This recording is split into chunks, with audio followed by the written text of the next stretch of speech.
अस्सलाम वालेकुम। Welcome once again to our YouTube channel. मैं हूं डॉक्टर सबा साकिर और आज हम आपके लिए लेकर आए हैं प्रेगनेंसी डाइट प्लान, यानी कि प्रेगनेंसी के दौरान क्या खाएं क्या ना खाएं। आज इन सारी कन्फ्यूज़न को आज हम इस वीडियो में इंशाल्लाह दूर करेंगे, तो अंत तक देखते रहें और पूरी जानकारी लें। तो चलिए अब हम बात करते हैं प्रेगनेंसी की, यानी कि जो प्रेगनेंसी की शुरुआत होती है। ठीक है, तो प्रेगनेंसी को हम लोग क्या करते हैं, 3 पार्ट में डिवाइड करते हैं, यानी कि first trimester, second trimester, then third trimester. ठीक है, तो ये शुरू के जो 3 महीने होते हैं उन्हें ही हम फर्स्ट ट्राइमेस्टर में लेते हैं। तो जो फर्स्ट ट्राइमेस्टर होते हैं उसमें आपको बहुत ज़्यादा अपने लाइफ स्टाइल में, अपने डाइट में बहुत ज़्यादा चेंजेस लाने की ज़रूरत नहीं है। ठीक है, ये आपके प्रेगनेंसी की शुरुआत है, कोई बीमारी की शुरुआत नहीं है। तो इस चीज़ के लिए आप बेफिक्र रहें कि हम क्या खाएं क्या ना खाएं। बहुत सारी महिलाओं को ये कन्फ्यूज़न रहता है। तो आप जो भी नॉर्मल खान पान अपना घर में खाती हैं, यानी कि दाल चावल सब्ज़ी वगैरह जो भी आप खाती हैं, उसमें ज़्यादा चेंजेस लाने की ज़रूरत नहीं है आपको। हाँ, ये आप ज़रूर कर सकते हैं कि जो तेल मसाले की जो क्वांटिटी होती है वो आप कम करिए। ज़्यादा तेल मसाला आपको नुकसान करेगा, इससे आपको एसिडिटी की भी प्रॉब्लम हो सकती है। तो इस कारण आप कोशिश करें कि हम कम तेल मसाले का यूज़ करें। अगर हम फ्रूट्स की बात करें कि फ्रूट्स में हम क्या खाएं या क्या ना खाएं, तो फ्रूट्स में भी ज़्यादा कुछ अवॉइड करने की ज़रूरत नहीं है। बस 2 चीज़ आप अवॉइड कर सकते हैं, पाइनएप्पल एंड पपाया। ठीक है, पाइनएप्पल और पपाया ये 2 चीज़ शुरुआत के 3 महीने में आप ना खाएं तो बेहतर है। और इसके अलावा गर्म चीज़, आप ज़्यादा गर्म चीज़ खाने से बचें, क्योंकि ज़्यादा गर्म चीज़ आप शुरुआत के 3 महीने में नहीं खा सकते। आप मिसाल के तौर पर अगर हम आपको बताएं तो जैसे एक दूध होते हैं, दूध में अगर हम दही की कुछ मात्रा को डाल देते हैं तो वो क्या होता है ना, वो दही धीरे धीरे धीरे धीरे जमने लगता है। तो वैसे ही हमारी बॉडी में भी जब प्रेगनेंसी की शुरुआत होती है तो वो खून का एक जो थैला होता है, वो खून का एक थक्का जमना शुरू हो जाता है। ठीक है, तो वो एक तरह का एक मेम्ब्रेन में वो जो ब्लड होता है वो कवर्ड होता है। तो इस वजह से शुरुआत के 3 महीने में आप गर्म चीज़ कम ना खाएं तो बेहतर है, या कम खाएं। और आपको रेस्ट की ज़रूरत पड़ेगी, क्योंकि डिज़नेस, नौजिया, वोमिटिंग यानी कि चक्कर आना, उल्टी होना, जी मिचलाना, इस सब टाइप के सिम्टम्स आपको आ सकते हैं।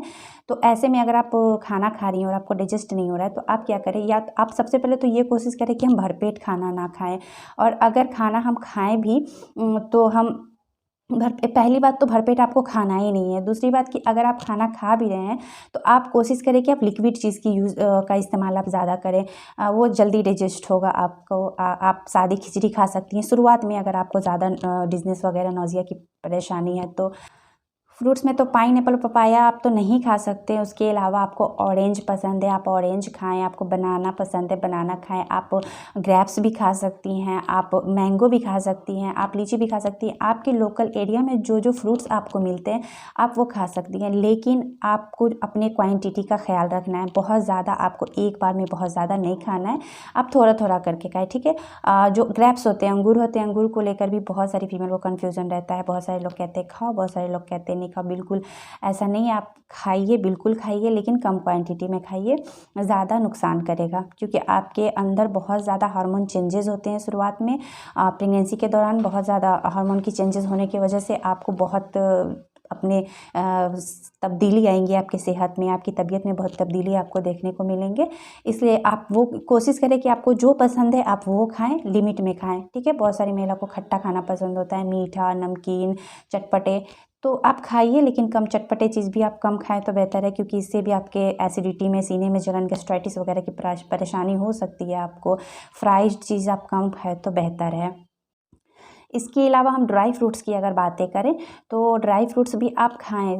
जो भी आपको ड्राई फ्रूट्स पसंद है वो खाएं। बहुत सारी लेडी होती है जो कहती हैं अखरोट ना खाएं, अखरोट गर्म होते हैं, वो नुकसान करेगा। तो हाँ, गर्म होते हैं, लेकिन यही है कि आप कम क्वांटिटी में खाएं। आप बादाम खाएं, आप अखरोट खाएं, आप काजू खाएं, आप किशमिश, बादाम खाएं, आप सब कुछ खाएं, लेकिन एक लिमिटेड क्वांटिटी में खाएं। आप कम उसका यूज़ आप थोड़ा कम करें, लेकिन खाएं, आप सब कुछ खाएं। आपकी बॉडी में सिर्फ हार्मोन चेंजेस की वजह से ये सारी परेशानी होती है। आपकी तबीयत, आपको नासाज लगती हैं, आप थोड़े वोमिटिंग होते हैं, आपको नौजिया आती हैं, आपको चक्कर आती हैं, आप बहुत अपने आप को एक बहुत सारी फीमेल के साथ ऐसा सिम्टम्स होता है कि बहुत वो खुद को बहुत बीमार महसूस करने लगती हैं।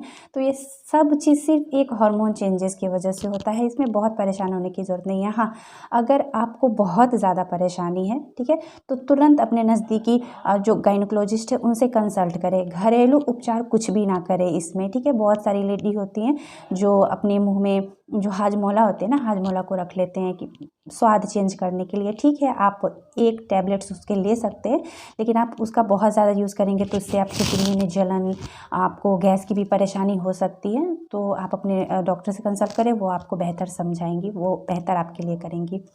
इसके अलावा अगर हम सप्लीमेंट की बात करें कि जो शुरुआत के महीने होते हैं उसमें सप्लीमेंट क्या क्या डॉक्टर देते हैं, तो इसमें तो सबसे पहले फॉलिक एसिड, जो फॉलिक एसिड होते हैं ना, वो बहुत ज़रूरी होता है शुरुआत के 3 महीने में, क्योंकि जो बच्चे होते हैं, बच्चे के ब्रेन और स्पाइनल कॉर्ड को वो मजबूत करते हैं, ठीक है। अक्सर बच्चे जो होते हैं, बहुत सारे बच्चे ऐसे देखने को मिलते हैं कि जो पैदाइशी तौर पे उनकी मानसिक संतुलन जो होती है वो सही नहीं होती है, इसलिए सप्लीमेंट के तौर पे फॉलिक एसिड दी जाती है। उसके अलावा आप अपने डॉक्टर से कंसल्ट करें, आपके डॉक्टर ने आपको जो प्रिस्क्राइब किया है आप वो लें।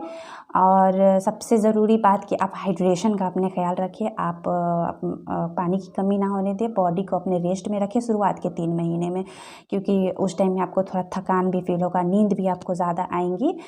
तो इस वजह से आप अपनी सेहत का ख्याल रखें, थोड़ा रेस्ट करें, हाइड्रेशन का अपने ख्याल रखें, पानी सही ढंग से आप लें।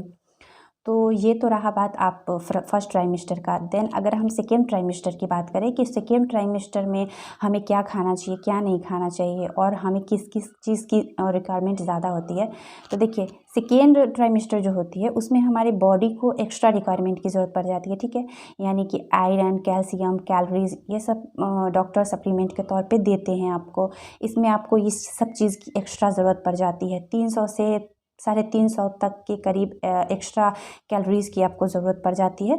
तो आप अपने नज़दीकी डॉक्टर से कंसल्ट करेंगे, वो आपको बेहतर तरीके से सप्लीमेंट के तौर पे जो बेहतर होगा आपकी फ़िज़िकल कंडीशन को देखकर, और आपकी यूएसजी भी वो कराएंगे, तो उस हिसाब से आपको वो सप्लीमेंट के तौर पे जो भी थे आप उनका यूज़ करें, ठीक है। खान पान में भी अगर हम बात करें तो खान पान में भी यही तेल मसाले आप कम खाएं, और जो भी आपको खाना पीना पसंद है आप वो खाएं, फ्रूट्स खाएं, आप हर कुछ खाएं।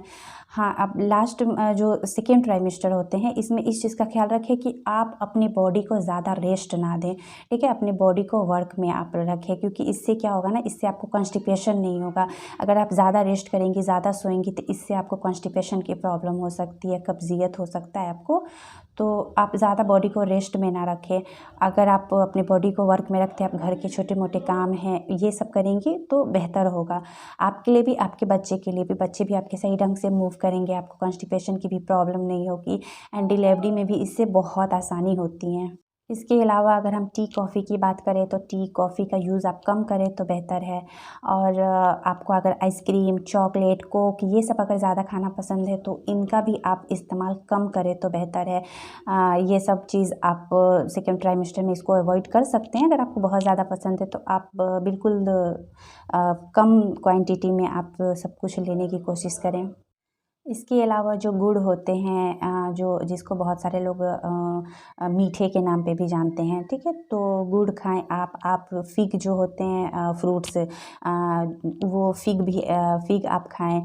और उसके अलावा दाल में प्रोटीन होते हैं, तो आप दाल खाएं, आप दूध पिएं, आप बनाना या मैंगो अगर आपको ज़्यादा पसंद है तो आप इसका शेक बना करके पी सकते हैं, क्योंकि हमने आपको पहले भी बताया कि आप अगर लिक्विड फॉर्म में किसी भी चीज़ को अगर आप लेते हैं, इंटेक करते हैं, तो वो बेहतर होता है, क्योंकि वो न्यूट्रिशन एंड एब्जॉर्बेशन जो होता है वो लिक्विड चीज़ का बहुत ईज़िली हो जाते हैं, बहुत अच्छे से हो जाते हैं। तो आप अगर लिक्विड फॉर्म में लें तो बेहतर होगा आपके लिए। ऐसे में आपको क्या होगा ना कि पानी की भी ज़्यादा कमी नहीं होगी इंशाल्लाह। और हाइड्रेशन का तो आप हर मंथ आप हाइड्रेशन का आप ख्याल रखें, आप पानी खूब पिएँ। पानी आपके जिस्म में बिल्कुल भी पानी की कमी नहीं होना चाहिए, क्योंकि बच्चे को जब पानी की कमी होती है तो उसके मूवमेंट में प्रॉब्लम होती है, उसके डिलीवरी में प्रॉब्लम होती है। तो जल ही जीवन है, ये कहावत तो बहुत सदियों से चला आ रहा है। तो इस चीज़ का आप ख्याल रखें कि जल ही जीवन है, ठीक है। बच्चे भी जब माँ के पेट में होते हैं तो वो भी एमनियोटिक फ्लूइड में होते हैं, वो भी एक पानी में ही होते हैं। तो इसीलिए आप अपने हाइड्रेशन का ख्याल रखें। अपने जिस्म में खून की भी कमी ना होने दें। खून की कमी अगर होगी तो फिर वो डिलीवरी में भी उसके लिए बहुत परेशानी हो जाती है। इससे तो आपके नॉर्मल डिलीवरी में परेशानी होगी तो होंगी ही, अगर खुदा न खास्ता अगर कहीं आपको ऑपरेशन की ज़रूरत पड़ जाए, सी सेक्शन की ज़रूरत पड़ जाए, तो वो भी ईज़िली नहीं हो पाएगा आपका। तो इसके लिए आप अनार, चुकंदर आप खाएँ। आप चुकंदर, अगर बहुत सारे गर्ल्स को चुकंदर खाना पसंद नहीं होता, जो बीट रूट होते हैं वो, तो आप क्या करें ना, आप जो चुकंदर होते हैं और जो अनार होते हैं, उन दोनों को आप मिक्स कर लें और चाट मसाले छिड़क कर आप खाएं तो आपको बेहतर लगेगा। तो आप इस चीज़ का भी ख्याल रखें कि आपको खून की भी कमी नहीं होनी चाहिए, तो अपने खान पान पे आप ध्यान रखें, ठीक है। थर्ड ट्राइमेस्टर में भी कुछ ऐसा ही है कि आपको बहुत ज़्यादा अपने खान पान में तब्दीली नहीं लाना है। आप अपने खान पान का ध्यान रखें, अपने बच्चे का केयर करें। हाँ, थर्ड ट्राइमेस्टर में आपको इस चीज़ का ख्याल रखना है कि आप अगर पानी पिएँ, ठीक है, तो आप नॉर्मल पानी पिएँ, आप फ्रीज़ का पानी नहीं पिएँ। अगर बहुत सारी लेडी होती हैं जो बहुत गर्मी में, जिनका डिलीवरी होने वाला होता है, तो गर्मी के दौरान क्या होता है ना कि वो ठंडा पानी पीना पसंद करती हैं, तो नहीं, आप ठंडा पानी ना पिएँ बिल्कुल भी। आप नॉर्मल पानी पिएँ, ठीक है, और ज़्यादा पानी पिएँ। पानी की कमी ना नहीं होनी चाहिए, तो आप नॉर्मल पानी पिएँ, फ्रीज़ का पानी नहीं पिएँ।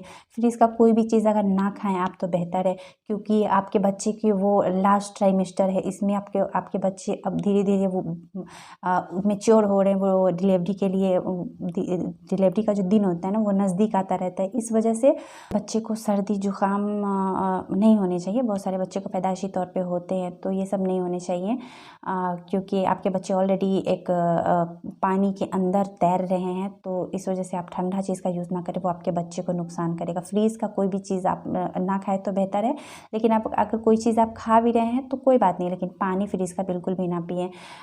नॉर्मल पानी पिएँ तो बेहतर रहेगा। इसके अलावा अगर आपको किसी भी तरह का कोई परेशानी है, जैसे पैर में दर्द, कमर में दर्द, पेट के निचले वाले हिस्से में दर्द, तो ये सब होना नॉर्मल है। ये बेबी वेट के कारण भी ये सब होते हैं। जब जैसे जैसे बेबी का वेट बढ़ता है, वैसे वैसे दबाव हमारे जिस्म पे पड़ता है, तो इस कारण ये सब परेशानी आपको होते रहते हैं। लेकिन फिर भी अगर ज़्यादा परेशानी आपसे बर्दाश्त नहीं हो रहे, तो आप अपने नज़दीकी गायनोकोलॉजिस्ट से, जिनसे आप ट्रीटमेंट कराते हुए आई हैं, चूँकि आप थर्ड ट्राइमेस्टर में चल रही हैं, तो जाहिर सी बात है किसी डॉक्टर से आप कंसल्ट की होंगी, तो आप अपने डॉक्टर से कहें, वो आपको बेहतर तरीके से समझेंगे आपकी फ़िज़िकल कंडीशन को देख करके, और आपको जो भी सप्लीमेंट के तौर पे देना होगा वो आपको देंगी। और आप अपना ख्याल रखिए, अपने बच्चे का ख्याल रखिए। लास्ट टाइम में रेस्ट में ना रहें, अपने बॉडी को वर्क में रखें, इससे डिलीवरी में आसानी होगी। और एक बात और याद रखें, जैसे हमने पहले भी बताया है कि ये आपकी प्रेगनेंसी की शुरुआत है, कोई बीमारी की शुरुआत नहीं है। इसीलिए आप अपने खान पान में आपको ज़्यादा तब्दीली लाने की ज़रूरत नहीं है, ठीक है। और जो आप नॉर्मल खाते हैं वो खाएँ, तेल मसाले कम खाएँ, फ्रूट्स आपको पसंद है आप फ्रूट्स खाएँ, आपको जो पसंद है आप वो खाएँ।